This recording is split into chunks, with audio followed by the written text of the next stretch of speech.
If you're looking for one motorcycle that does it all perfectly, then I'm here to tell you there is no such bike.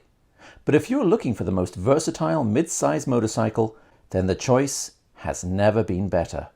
As many motorcycle riders can only afford one bike, this is a very real scenario for many riders. In this series of 5 videos, I'm briefly going to compare which current and new models I believe give riders the best value for money while offering them the most versatile riding experience possible. I'll discuss the merits of a few very good all-round motorcycles based on 5 criteria. Number 1, does it have a low cost of ownership? Is the motorcycle easy to maintain, relatively inexpensive in its base form, cheap to run, and is it reliable?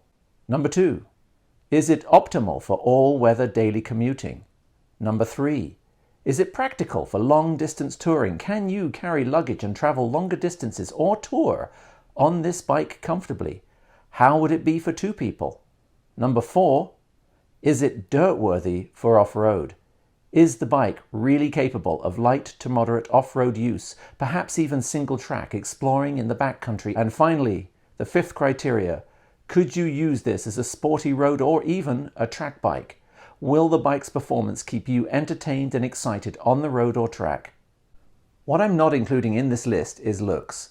These are subjective and are an intangible when ranking bikes based on functionality. Where looks rank on your list of criteria is your business, not mine. In this, the second video in my series, we're going to be looking at Suzuki's SV650A. Suzuki introduced the SV650A back in 1999. Since then, it has been an almost constant production, with Suzuki's trademark slow evolution, where they incorporate only tried and true upgrades which are generally owner-inspired. The bikes have been raced, suffered on world looping tours, and been the first serious mount for too many riders to mention. The engine has remained basically the same.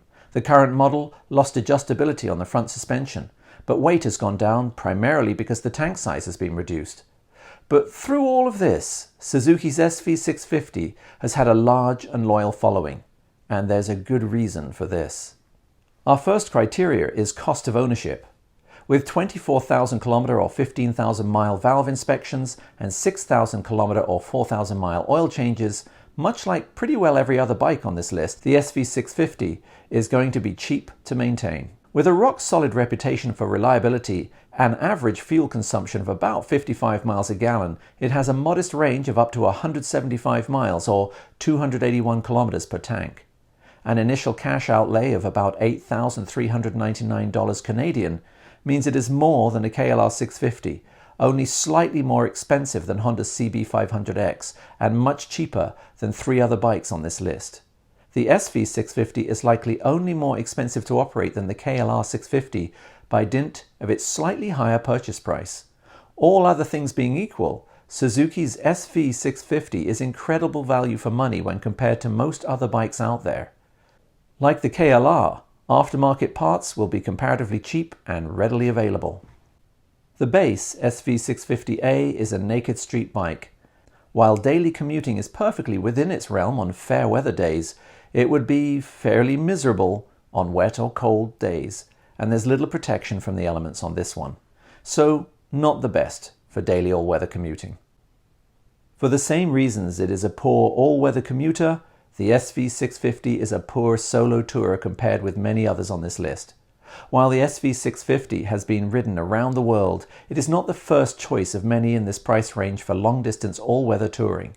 It is comparatively cramped, low, and offers little in the way of protection or range. However, the spirited Suzuki SV650 will comply with your long daily demands for as long as you can hunch forward and hold on. Two-up touring on the SV650 would be likely the catalyst to a long and painful decline in marital bliss, punctuated in the canyons by periods of sheer ecstasy at the bar end of the bike and sheer terror on the subframe. No thank you.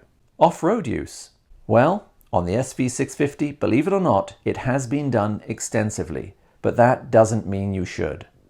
With a scant 5.3 inches of ground clearance, an unprotected forward-facing oil filter, and 17-inch mag wheels, the shorter leg might be more at home, but the bike will not be happy on anything but well-groomed fire roads on some 50/50 tires. With its poor ratings in 3 of our 5 categories, why is this bike on the list then, you ask? Well, look no further than criteria number 5. This bike will excite you on the road and track. The SV650's handling is the best in this class, while its performance is at least as good as the best of the rest. This will likely be the most thrilling bike to ride on the road or track on this list. Being cheap, agile, with 75 horsepower, 6 speeds, and being the second lightest bike on this list, that's a formula for excitement. Track, you say? Yes. Welcome to the most raced lightweight twin-cylinder bike on the planet. Due to its excellent handling characteristics and plethora of cheap bolt-on aftermarket racing upgrades for this bike, it means that for very little coin, you can turn the SV650 into a seriously effective bigger bike-eating scalpel on the track. So in summary, Suzuki's SV650A is the svelte velociraptor on this list. If you're road-focused, ride spiritedly, perhaps even aspire to race, and don't mind some discomfort on your daily poor weather commute, then this cheap, proven and spirited bike will surprise you. And if you want a bit more protection from the elements and adjustment to the front suspension, then just another $300 Canadian will get you the handsome SV650X. That's a bargain too. Once again, thanks for watching everyone. If this is the first time you've watched, please consider subscribing. I do product reviews, motorcycle reviews, off-road and on-road vlogs, as well as tours.